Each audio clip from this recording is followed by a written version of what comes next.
चलिए, तो आज हमारे सामने विजय माल्या से जुड़े कुछ दिलचस्प स्रोत हैं। हाँ, हाल ही में करीब 9 साल बाद वो एक पॉडकास्ट में नजर आए। बिल्कुल। और उसकी थंबनेल ही कहती है, मैं चोर नहीं हूँ। उनका दावा है कि भाई कर्ज का 2.5 गुना पैसा तो वसूला जा चुका है। हाँ, तो फिर चोर कैसे हुए? यहीं से मतलब एक बड़ा सवाल खड़ा होता है जो स्रोत भी उठा रहे हैं क्या? कि क्या कर्ज चुका देने से या मान लीजिए संपत्ति जब्त हो जाने से वो जो कथित अपराध है वो खत्म हो जाता है? अच्छा। अगर ऐसा मान ले तब तो कोई भी आर्थिक अपराधी जिसकी संपत्ति जब्त हो जाए वो तो कहेगा मैं निर्दोष हूँ। सही बात है। तो आज की हमारी ये जो पड़ताल है, इसका मिशन यही है कि माल्या के दावों और जो स्रोतों से तथ्य सामने आ रहे हैं उनके बीच की खाई को समझें। बिल्कुल। क्या वो वाकई मतलब किसी साजिश का शिकार है या फिर ये अपने ऊपर लगे आरोपों से ध्यान हटाने की एक कोशिश है? और स्रोत हमें 2016 की वो घटनाएं भी याद दिलाते हैं। हाँ, वो एसबीआई वाली बात। हाँ, कैसे एसबीआई पर वकील ने पहले ही आशंका जताई थी कि माल्या देश छोड़कर भाग सकते हैं। लेकिन बैंक ने सुप्रीम कोर्ट जाने में थोड़ी देर कर दी और माल्या 2 मार्च को देश से बाहर चले गए। चलिए शुरुआत करते हैं कर्मचारियों के वेतन के मुद्दे से। ठीक है। हाँ, तो माल्या ने पॉडकास्ट में कहा कि वो तो कर्मचारियों का बड़ा ध्यान रखते थे। अच्छा। पर कर्नाटक हाईकोर्ट ने फंड्स फ्रीज कर दिए तो वो बेचारे वेतन नहीं दे पाए। स्रोत क्या कहते हैं इस पर? देखिए, स्रोत यहाँ 2 अहम बातें सामने लाते हैं। जी। पहली बात, फंड्स फ्रीज हुए 2013 में। जी। जबकि किंगफिशर एयरलाइंस का जो वेतन था वो तो 2012 के मध्य से ही बकाया था। अच्छा। तो फ्रीज होने से पहले से बकाया था। बिल्कुल। और दूसरी बात, माल्या ने कोर्ट में जो अर्जी दी थी वेतन देने के लिए वो सिर्फ 1 महीने के वेतन की थी। सिर्फ 1 महीने की? कितना था वो? करीब 13 करोड़ रुपए, जबकि उस वक्त भी लगभग 8 महीने का वेतन बकाया था। 8 महीने का? हाँ, जो करीब 300 करोड़ रुपए बनता है और वो आज तक नहीं चुकाया गया। बाप रे। और इसी दौरान ये भी याद रखना चाहिए 2015 में जब कर्मचारी पैसों के लिए तरस रहे थे, माल्या ने गोवा में अपने 60वें जन्मदिन पर कथित तौर पर करोड़ों की पार्टी दी थी। हाँ, लगभग 13 करोड़ की पार्टी। 13 करोड़। जब पॉडकास्ट में पूछा गया तो उन्होंने कहा कि भाई मेरी दूसरी कंपनियां सफल थीं, तो क्या मैं अपनी जिंदगी जीना छोड़ दूं? कमाल है। और इतना ही नहीं, स्रोतों के मुताबिक कर्मचारियों के वेतन से जो टीडीएस काटा गया था, टैक्स, हाँ, टैक्स डिडक्टेड एट सोर्स, वो भी इनकम टैक्स विभाग में जमा नहीं कराया गया था। ये अपने आप में एक और गंभीर मामला है। बिल्कुल।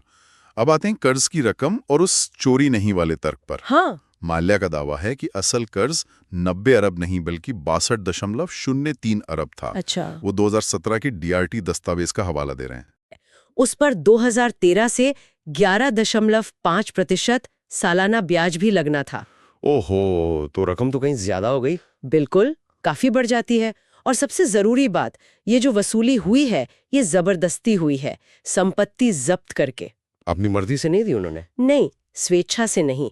तो स्रोतों के हिसाब से ये तर्क कि पैसे वसूल लिए तो चोरी नहीं हुई, ये तो बेतुका है। हाँ, जैसे पुलिस चोर से माल बरामद कर लिए तो वो चोर नहीं रहा। बिल्कुल वही बात। अच्छा, माल्या ने पॉडकास्ट में ये भी जोर दिया कि उन पर पैसे चुराने या मनी लॉन्ड्रिंग का कोई क्रिमिनल चार्ज नहीं है। सब सिर्फ कर्जा चुकाने का सिविल मामला है। क्या ये बात सही है?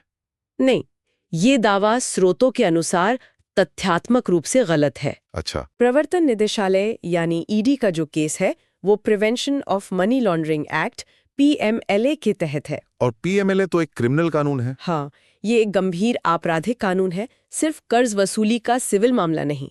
ईडी के अनुसार बैंकों से जो लोन लिया गया उसमें से करीब 35.47 अरब रुपये दूसरी जगहों पर इस्तेमाल हुए। कहाँ? जैसे विमानों के लीज रेंटल की ओवर इनवॉइसिंग, किराया ज्यादा दिखाकर पैसा निकालना। कितना?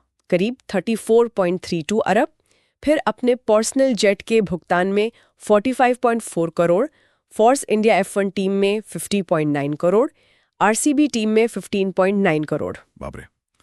तो पैसा कहीं और इस्तेमाल हुआ? हाँ, और पॉडकास्ट में उन्होंने पर्सनल जेट के इस्तेमाल से पूरी तरह इनकार भी नहीं किया है। अच्छा। एक सवाल माल्या ने और उठाया पॉडकास्ट में। क्या? कि क्या विलफुल डिफॉल्टर होना या जानबूझकर कर्ज न चुकाने वाला होना कोई अपराध है? स्रोत इस पर सीधी टिप्पणी करते हैं। कहते हैं, अगर आपके पास पैसा है, साधन है, फिर भी आप जानबूझकर बैंक का पैसा नहीं लौटाते, तरह से बैंक के साथ धोखाधड़ी या उसे लूटने जैसा ही है। बिल्कुल। इसे चोरी नहीं तो और क्या कहेंगे? बिल्कुल।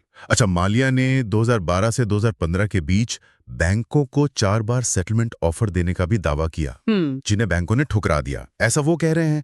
क्या इसका कोई सबूत है? स्रोत कहते हैं कि 2012 से 15 की अवधि में ऐसे किसी ऑफर का कोई पुख्ता सबूत नहीं मिला है। अच्छा। हाँ, 2016 के बाद ऑफर जरूर दिए गए, लेकिन तब तक तो वो देश छोड़ चुके थे। हाँ, वो तो भाग गए थे। और जो पहला ऑफर था करीब 40 अरब का, वो भी मूल कर्ज से काफी कम था। इसके अलावा भी कई आरोप हैं, जैसे आईडीबीआई बैंक से लोन लेने के लिए किंगफिशर ब्रांड की कीमत को बढ़ा चढ़ाकर बताना। Over valuation. हाँ, विदेशों में अपनी संपत्ति छुपाने का आरोप है। उन्होंने घोषित की थी 13.95 अरब, जबकि ईडी के अनुसार है 31.64 अरब।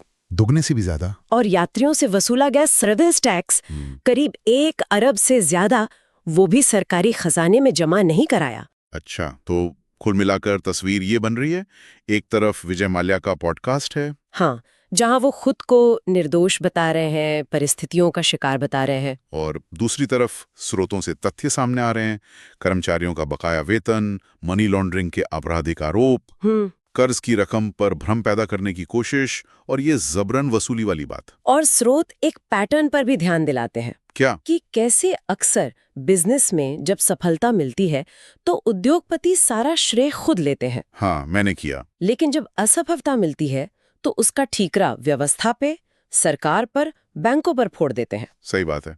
और मीडिया का रवैया भी कैसे बदलता है। बिल्कुल, जो पहले किंग ऑफ गुड टाइम्स था, वही बाद में विवादों में घिरा तो खलनायक, पोस्टर बॉय, विलन बन गया।